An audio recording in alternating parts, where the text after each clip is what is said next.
할렐루야. 오늘은 역대하 9장 13절에서 31절까지의 말씀을 함께 나누겠습니다. 역대하 9장 13절에서 31절까지의 말씀을 제가 봉독해 드리겠습니다. 솔로몬의 세입금의 무게가 금 666달란트요. 그 외에 또 무역상과 객상들이 가져온 것이 있고 아라비아 왕들과 그 나라 방백들도 금과 은을 솔로몬에게 가져온지라. 솔로몬 왕이 쳐서 느린 금으로 큰 방패 200개를 만들었으니 방패 하나에 든 금이 600세겔이며 또 쳐서 느린 금으로 작은 방패 300개를 만들었으니 방패 하나에 든 금이 300세겔이라. 왕이 이것들을 레바논 나무궁에 두었더라. 왕이 또 상하로 큰 보좌를 만들고 순금으로 입혔으니 그 보좌에는 6층계와 금 발판이 있어 보좌와 이어졌고 앉는 자리 양쪽에는 팔걸이가 있고 팔걸이 곁에는 사자가 하나씩 섰으며 또 12사자가 있어 그 6층계 양쪽에 섰으니 어떤 나라에도 이같이 만든 것이 없었더라.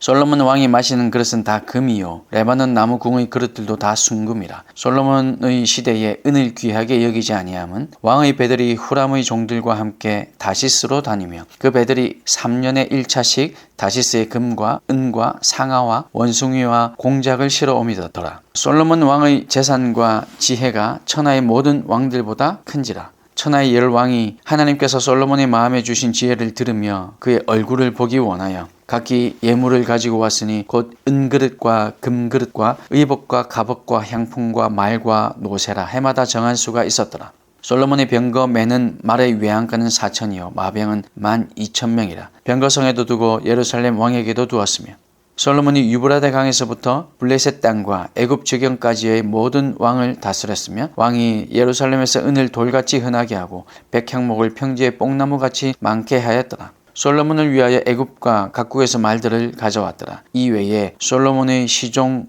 행적은 선지자 나단의 글과 실로 사람 아히야의 예언과 선견자 익도의 묵시책 곧 익도가 느바세 아들 여로보암에 대하여 쓴 책에 기록되지 아니하였느냐. 솔로몬이 예루살렘에서 온 이스라엘을 다스린 지 40년이라. 솔로몬이 그의 조상들과 함께 잠에 그의 아버지 다윗의 성에 장사되고 그의 아들 르호보암이 대신하여 왕이 되니라. 아멘.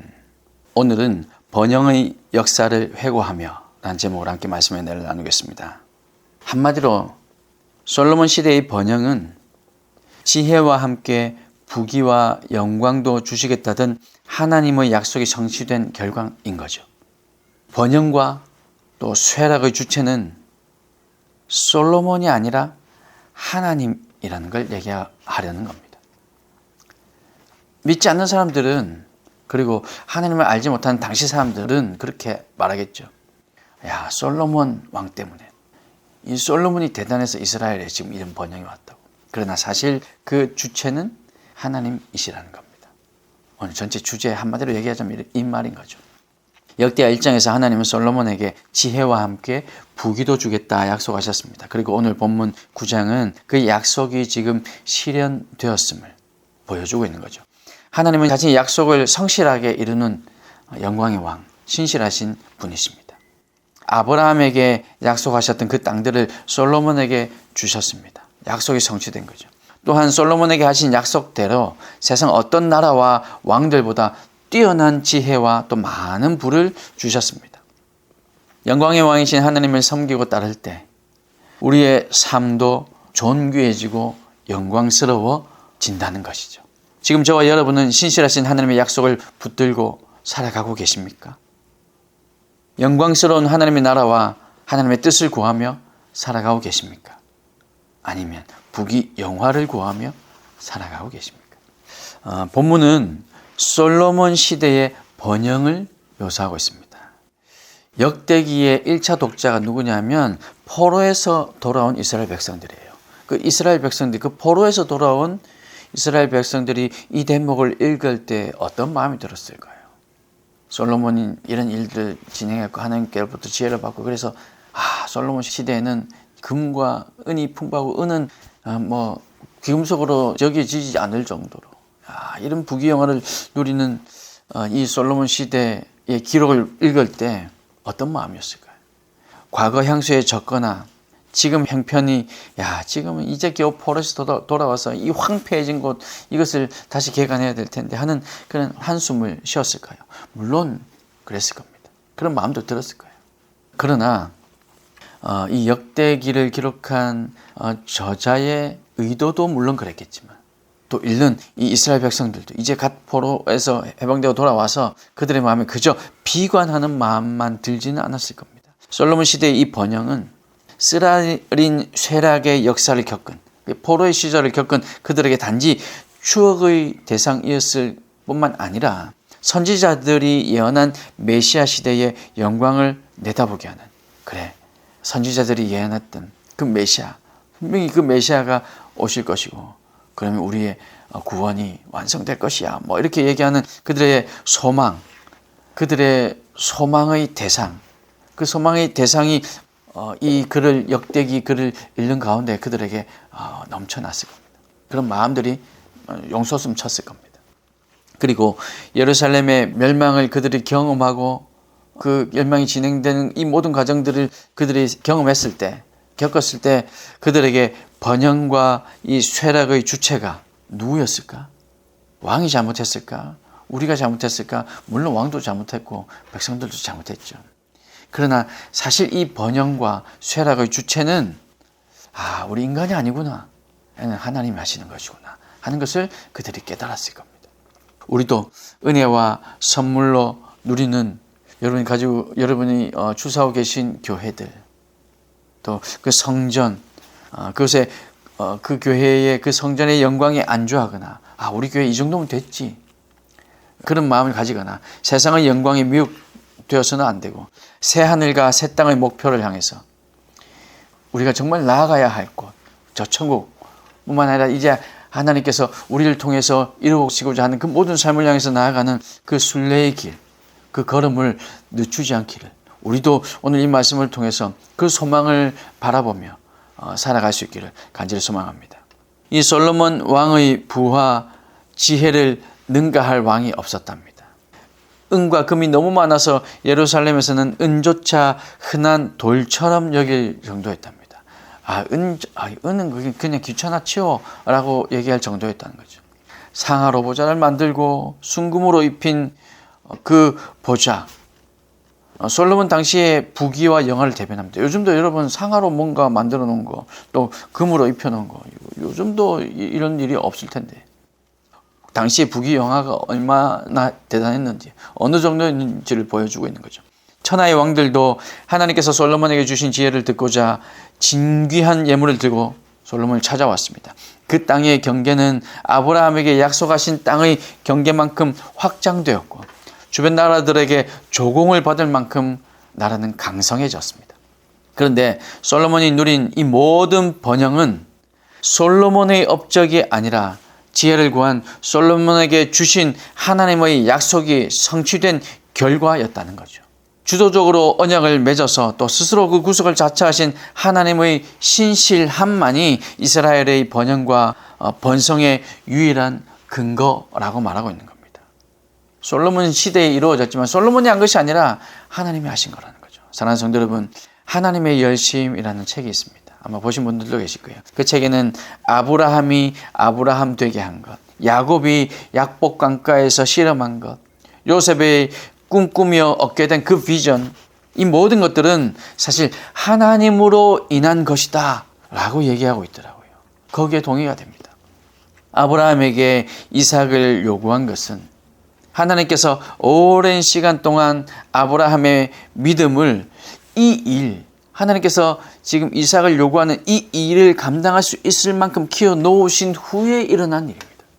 아직 그만한 믿음이 없었던 아브라함에게 그 큰 일을 요구한 것이 아니라는 거죠. 결국 하나님께서 하나님의 열심으로 이 모든 일들을 지금 우리가 살아가는 이 모든 삶의 일들을 이루어 가신다는 겁니다. 솔로몬의 부귀와 영화도 하나님께서 솔로몬에게 주신 지혜로 얻을 수 있었던 것이라는 거죠. 결국 하나님께서 하신 일입니다. 오늘 우리의 생사화복도 하나님께서 주관하심을 믿어야 하고 사실 믿을 수밖에 없는 것이죠. 하나님이 하시는 겁니다. 우리의 믿음도 우리가 노력해서 얻어지는 것이 아니라 하나님께서 우리를 키워가시는 거죠. 우리의 믿음을 하나님께서 지금 키워가시는 겁니다. 믿음은 일단 한번 맡겨보는 것, 한번 해보는 것, 이 정도가 아닙니다. 그것은 도박이라고 얘기하죠. 믿음이라는 것은 다 알기 때문에 하는 겁니다. 믿음이라는 것은 정답 이상의 것이고, 아는 것 이상의 것이고, 사랑하고 매달리고 전적으로 거기에다가 다 나를 맡기고 싶은 그 지경에까지 들어간 것, 그것을 믿음이라고 표현할 수 있을 겁니다. 이렇게 우리의 믿음이 자라가게 한 후에 하나님은 우리에게 그 믿음의 결단을 요구하는 거죠. 그 믿음의 결단, 지금 결단을 할 수 있는 믿음이 우리에게 있음을 보시고 그 결단을 요구한다는 겁니다. 그 결단할 만한 믿음이 전혀 없는데 우리에게 이런 것들을 요구하시는 것이 아니라는 말입니다. 솔로몬의 번영은 이런 하나님의 열심히 이루어낸 결과입니다. 우리의 헌신과 결단도 바로 이런 하나님의 열심히 만들어낸 결과인 줄 여러분 믿으시길 바랍니다. 이런 믿음으로 이번 한 주도 온전히 하나님께 다 내어드리는 저와 여러분이 되시기를 주님의 이름으로 축복합니다. 솔로몬의 실정과 죽음은 그가 한계 많고 연약한 인간이 지나지 않음을 보여주고 있습니다. 솔로몬이 하나님 나라의 이상적인 왕이긴 했지만 포로에서 돌아온 이스라엘이 고대해야 하는, 그들이 기다려야 하는 진정한 왕은 아니었다는 겁니다. 지혜의 근원도 번영의 원천도 하나님이셨습니다. 그래서 지혜가 준 결과를 그들이 누리면서도 그 지혜의 근원이신 하나님을 잊고 산다면 그 지혜와 번영이 도리어 독이 될 수도 있습니다. 개인적인 영예와 나라의 번영이 전적으로 하나님의 은혜임을 인정할 때 하나님께서 우리를 높이십니다. 역사 내내 주권적으로 복과 화를 주관하신 그 주인은 바로 하나님이시라는 거죠. 그래서 우리는 이 모든 것이 전적으로 하나님의 은혜입니다 라고 고백할 수 있어야 됩니다. 그렇게 찬양할 수 있어야 됩니다. 그래야 하나님께서 우리를 들어 사용하시고 우리를 높이시는 거죠. 솔로몬이 듣는 마음을 달라고 그렇게 지혜를 구하며 하나님을 참된 왕으로 모실 때 그 나라가 젖과 꿀이 흐르는 복된 땅이 된 것입니다. 그러니 우리가 먼저 구해야 할 것은 솔로몬 시대의 번영을 하나님, 우리 가정에도 이런 번영, 우리 교회에도, 우리 회사에도, 내가 속해 있는 공동체에도 하나님 이런 번영, 이런 놀라운 일, 은혜로운 일들을 허락해 주십시오. 이렇게 번영을 구할 것이 아니라 하나님이 나와 내 가정을, 내 자녀의 왕이 되어 주십시오라는 것입니다. 여러분, 이것은 구하는 것이기도 하지만 내가 결정하는 것이기도 하죠. 내가 결단하면 할 수 있는 것입니다.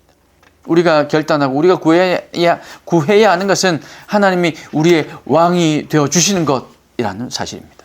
사랑하는 성도 여러분, 오늘 우리가 구할 것은 삶의 풍성함이 아니라 하나님의 얼굴을 구해야 됩니다. 하나님과 동행하는 것을 구해야 됩니다. 하나님을 나의 왕으로 모셔야 합니다. 하나님께서 우리의 삶의 왕이 되어 주시기를 간절히 구해야 한다는 겁니다. 이로 인해 우리의 믿음이 자란 후에야 우리에게 주시는 모든 것들이 은혜가 될 수 있습니다. 그 전까지는요, 부어주셔도 그것이 은혜가 될 수 없고 그저 독이 될 수밖에 없습니다. 그렇지 않으면 우리에게 주어진 모든 것들, 우리를 하여금 하나님과 멀어지게 한다는 거죠. 그래서 독이 되게 한다는 겁니다.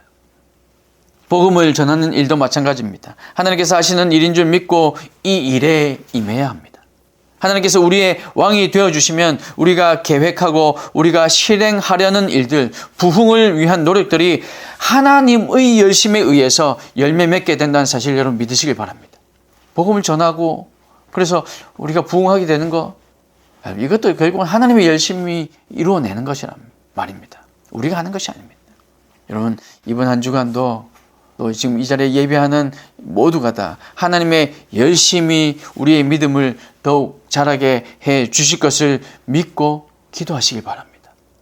그렇게 믿음이 자랐을 때 우리에게 더 많은 영혼을 붙여주시고 우리에게 더욱더 풍성한 은혜를 내려주시고 물질의 풍성함도 허락해 주셔서 이 모든 것들을 제대로 누리고 사용하고 그래서 하나님께 더 큰 영광 돌리며 열방을 향해서 우리 이웃들을 향해서 또 복음을 전하고 하나님 나라를 확장해 갈 수 있는 그런 믿음, 그런 환경, 그런 상황을 우리에게 주신다는 사실을 여러분 꼭 기억하시고 그래서 우리는 하나님의 얼굴을 구하시기 바랍니다.